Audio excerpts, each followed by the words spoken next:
This channel does not promote any violent, harmful, or illegal activities. All content provided by this channel is meant for an educational purpose only.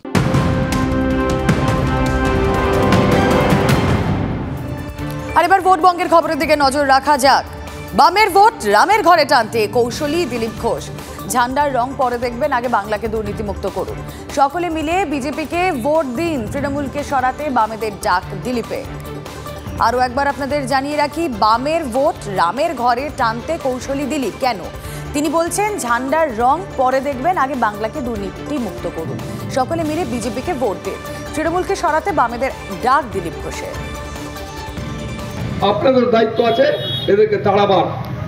তাই আমি বলছি রং করে দেখব, আগে এই ডাকাতগুলোকে সরাতে হবে। আসুন মোদির হাত শক্ত করুন, এদের সরিয়ে দেবো, তারপরে ঝান্ডার রং দেখব, তারপরে পার্টি দেখব।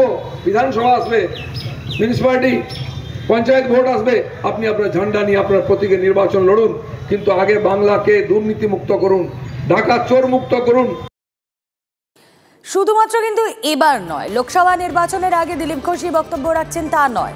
আপনারা মনে করে দেখুন, পঞ্চায়েত নির্বাচনের আগে যখন রাজ্য বিজেপি নেতারা বিভিন্ন জায়গায় সভা করেছেন, তখন কিন্তু এমনই বার্তা বামেদের সুকৌশলে দেওয়ার চেষ্টা করেছেন যে ঝান্ডার রং আপনারা পরে দেখবেন, আগে আসুন হাতে হাত মিলিয়ে তৃণমূলকে উৎখাত করি।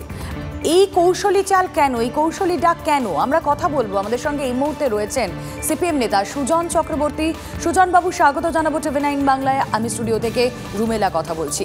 ঝান্ডার রং দেখতে বারণ করছেন দিলীপ ঘোষ, বলছেন আপনাদের ভোটটা ঘরে টানতেই নাকি কোথাও গিয়ে হয়তো এই কৌশল। রাজনৈতিক মহলের এমনই ব্যাখ্যা। কি অদ্ভুত কাণ্ড! লাল ঝান্ডা দেখতে কেউ চাইছিলেন না তৃণমূল অথবা বিজেপি, এখন তৃণমূল বলছে বিজেপিকে ঠেকাতে গেলে তৃণমূলকে দিন, আর তৃণমূল বলছে বিজেপিকে ঠেকাতে গেলে বিজেপিকে দিন। এ বলে তৃণমূলকে ঠেকাতে বিজেপি, ও বলে বিজেপিকে ঠেকাতে তৃণমূল। আর এই বলছি বিজেপি তৃণমূল এই দুই শক্তিকে ঠেকাতে লাল ঝান্ডা। উনি ঝান্ডা ছেড়ে সমর্থনের কথা বলেছেন, উনি কি ঝান্ডা ছেড়ে দাঁড়িয়েছেন? উনি ঝান্ডাটা ছেড়ে দিন, ছেড়ে দিয়ে দাঁড়ান, দাঁড়িয়ে সব কথা বললে তবু দাঁড়ানো মানে হয়। ঝান্ডাটা থাকবে এক দলের আর কথা বলবেন আরেক রকম, দুটো একসাথে হয় না, কখনো হয় না। উনি বরঞ্চ বিজেপির সমর্থকদের পারলে ডাক দিন, তারা যেন দিলীপ ঘোষকে ভোট দেয়। তারা দিলীপ ঘোষকে ভোট দেবে না, তারা আবার যেন তৃণমূলকে না দিয়ে দেয়, সেটা পারলে দেখুন।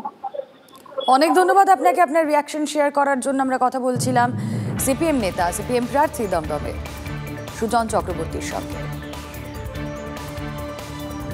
আর দেখুন, দিলীপ ঘোষ কেমন যেন শিরোনাম আঁকড়ে প্রত্যেকটা দিন থাকেন। কিছুক্ষণ আগে দিলীপ ঘোষের খবর দিয়ে শুরু করলাম, এবারও দিলীপ ঘোষ তার বেলাগাম। তার ভোটের কোনো ইস্যু নেই তৃণমূলের। এরপর পাশ দিয়ে চলে গেলে কুকুরও দেখবে না, নাম না করে মুখ্যমন্ত্রীকে এমনই নিশানা করেছেন দিলীপ ঘোষ। ইলেকশনে কোনো ইস্যু নাই, এখন প্রাণের ভয়, এই তাই পুলিশকে ফিট করেছে, এই বলো তাই বলো, এই সব সিম্প্যাথির ভোট চলে যায়। আমি মহিলা, সেটা চলে গেছে, আমার ঠ্যাং ভেঙেছে চলে গেছে, আমার মাথা পেটেছে চলে গেছে, এখন আমাকে মারছে। আরে তোমাকে পাশ দিয়ে কুকুরও দেখবে না চলে গেলে, এমন তোমাদের ইমেজ হয়ে গেছে। দিলীপ ঘোষ কিছু বলবে না তা নিয়ে বিতর্ক হবে না, তা তো হতেই পারে না। আমরা কথা বলবো, আমাদের সঙ্গে এই মুহূর্তে রয়েছেন তৃণমূল মুখপাত্র অরূপ চক্রবর্তী। অরূপদার স্বাগত জানাবো TV9 বাংলায়। রুমেলা কথা বলছি স্টুডিও থেকে। বলছেন নাম না করে মুখ্যমন্ত্রীকেই হয়তো নিশানা করছেন তিনি বলছেন পাশ দিয়ে চলে গেলে কুকুরও দেখবে না, তৃণমূলের কোনো ইস্যু নেই। দেখুন, কুকুর না অত্যন্ত প্রভুভক্ত প্রাণী। আমার নিজের বাড়িতে পশু আছে, তো আমি জানি কুকুররা কখনো বেইমানি করে না।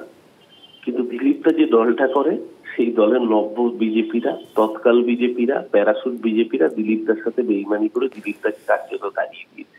অ্যাকচুয়ালি দিলীপদার মনের কষ্টটা দিলীপদা বলেছেন, দিলীপদার দিকে দিলীপদার দল ফিরে তাকায় না। তাই দিলীপদা যে দলটাকে 2 MP থেকে 18টা MP, 3টে MLA থেকে 77টা MLA দল করেছেন, সেই দলে দিলীপদা যখন মেদিনীপুর কেন্দ্র জিতে আসেন, খড়গপুর থেকে জিতে এসেছিলেন প্রথমবার বিধায়ক হয়ে, তারপর সেই কেন্দ্র যেই লোকসভার মধ্যে পড়ে, সেই মেদিনীপুর লোকসভা থেকে জিতে এসে দলকে উপহার দিয়েছিলেন, সেই দিলীপদাকে ঘাড় ধাক্কা দিয়ে মেদিনীপুর থেকে তাড়িয়ে দিয়েছে।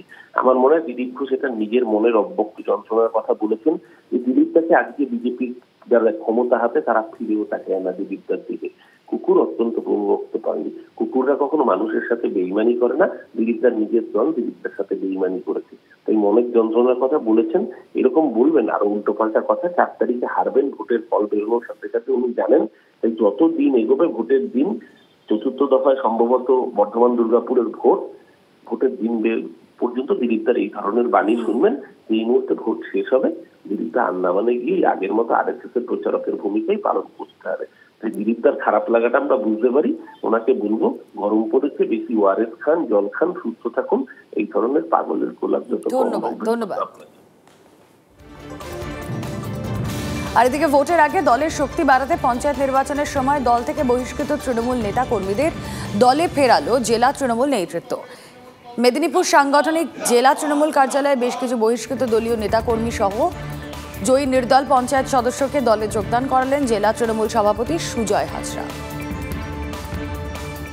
এরা তৃণমূল কংগ্রেসের বিশ্বস্ত সৈনিক ছিলেন এবং এখন এনারা আবার তৃণমূল কংগ্রেসের সৈনিক হিসাবে প্রচারের কাজকর্ম সহ সাংগঠনিক কাজকর্মের সঙ্গে যুক্ত হতে চান। ফলে এদের সবাইকে আমাদের দলে অন্তর্ভুক্ত করা হোক। তৃণমূল কংগ্রেসের সাধারণ সম্পাদক অভিষেক বন্দ্যোপাধ্যায় আমাদের যে ঘাটালে নির্বাচনী কর্মী বৈঠক হয়েছিল, সেখানে তিনি বলেছিলেন একটা কথা, যারা যারা আমাদের দলের গাইডলাইন মেনে আমাদের সঙ্গে কাজ করতে ইচ্ছুক তাদের সবাইকে আপনি দলের মধ্যে অন্তর্ভুক্ত করুন।